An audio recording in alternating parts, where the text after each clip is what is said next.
Assalamualaikum warahmatullahi wabarakatuh. Bertemu lagi dengan saya.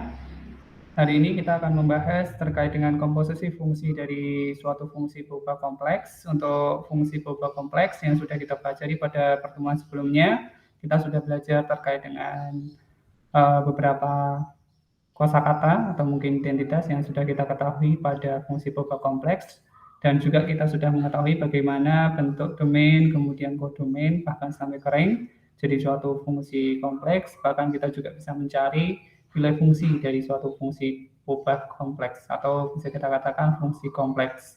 Nah, di pertemuan ke-9 ini kita akan mempelajari terkait dengan komposisi fungsi berupa kompleks atau fungsi kompleks, di mana di sini ketika kita punya fungsi fz dengan domain df dan fungsi gz dengan domainnya g, maka jika rf range dari f itu kita iris dengan domain g dan dia adalah bukan himpunan kosong, maka himpunan itu fungsi komposisi dari G bundaran Fz itu bisa kita katakan sebagai G Fz dengan domainnya adalah df itu sendiri. Hampir mirip dengan bentuk komposisi fungsi pada bilangan real di fungsi kompleks, kita juga bisa melakukan bentuk komposisi fungsi. Maka misalkan kita punya fz sama dengan 3z dikurangi i dan gz adalah z kuadrat ditambah z kurangi 1 ditambah i, maka bisa kita katakan bahwa range-nya f ketika kita iris dengan dg bukan himpunan kosong.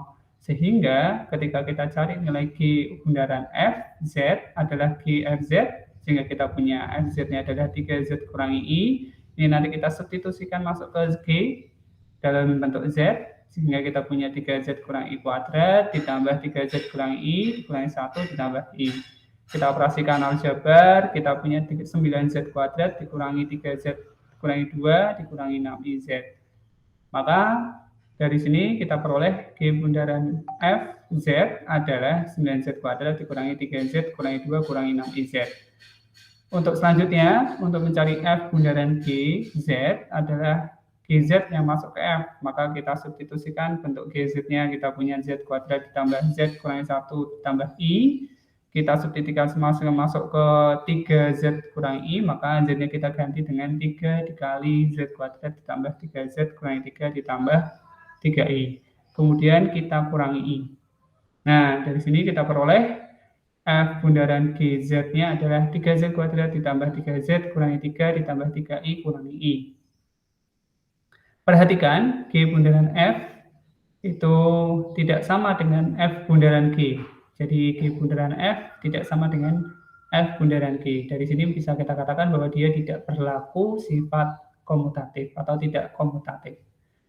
Kemudian untuk interpretasi dari bentuk fungsi kompleks, kita punya variabel bebas z yang kita ketahui pada dua koordinat kartesius, yang dimana di sini bukan koordinat kartesius ya, karena di sini kita bahas ada elemen x di mana dia adalah realnya z, kemudian y sebagai imaginary z, karena dia koefisien dari i. Maka kita katakan bahwa suatu fungsi kemarin domainnya adalah dari z, bentuk z itu kita ubah ke dalam bentuk w, di mana W itu punya dua elemen, yaitu U, di mana dia adalah realnya dari W, atau Fz, kemudian V adalah imaginary-nya dari W, atau imaginary dari fungsi kompleks. Yang dimana di situ, untuk melihat Z dan W pada bidang, tentunya karena ini diinterpretasikan pada bentuk 4 dimensi, maka kita tidak bisa mengubahnya dalam bentuk suatu sistem.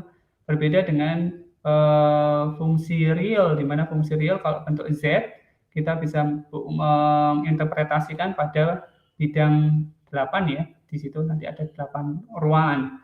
Tapi kalau di sini kan ada 4 dimensi, kita nggak bisa menjangkau itu, sehingga kita buat contohnya.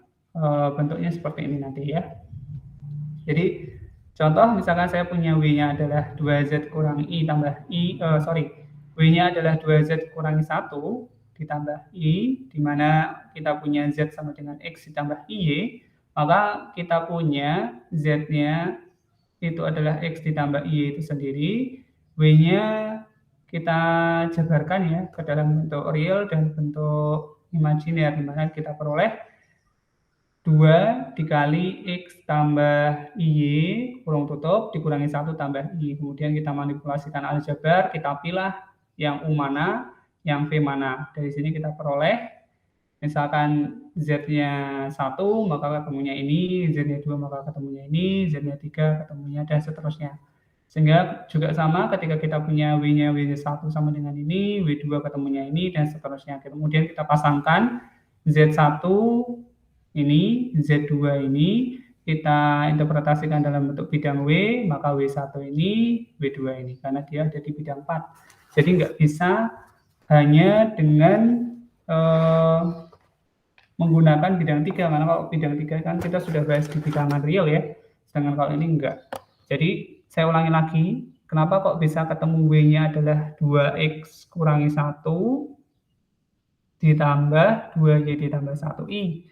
Dapatnya dari mensubstitusikan nilai Z, X ditambah Y ini ke bentuk W. Jadi Z-nya diubah, disubstitusikan, sehingga kita punya 2 dikali kurung buka X ditambah Y, kurung tutup, dikurangi 1, ditambah I. Dari situ kita manipulasikan aljabar, maka nanti akan ketemu W-nya adalah 2X kurangi 1 untuk U-nya, kemudian untuk V-nya adalah 2Y ditambah 1. Nah, untuk bentuk interpretasinya seperti ini. Karena bidang 4 kita nggak bisa menginterpretasikan dalam satu bidang. Bagaimana dengan W-nya adalah Z kuadrat? Maka kalau misalkan kita ubah dalam bentuk kutub, maka kita pakai kutub juga, di mana Z-nya adalah R cis theta. Maka kita punya W-nya adalah Z kuadrat sama dengan R kuadrat kosinus 2 theta ditambah I sinus 2 theta, atau R kuadrat C cos kuadrat theta ditambah I sinus kuadrat theta. Dari sini maka kita katakan bentuknya dia adalah argumen W, di mana dia berada di antara 0 sampai ke 2 alfa. Maka gambarnya bentuknya seperti ini, bentuknya seperti lingkaran, karena dia ada di bidang kutub. Kalau yang di sini dia theta, kalau di sini jadinya 2 theta atau 2 alfa. Kalau di sini alfa, maka di sini juga 2 alfa. Mungkin itu dari pertemuan 9 kita. Jadi sederhana sekali di komposisi fungsi. Teman-teman belajar terkait bagaimana komposisi fungsi pada bilangan kompleks itu mirip dengan komposisi fungsi pada bilangan real.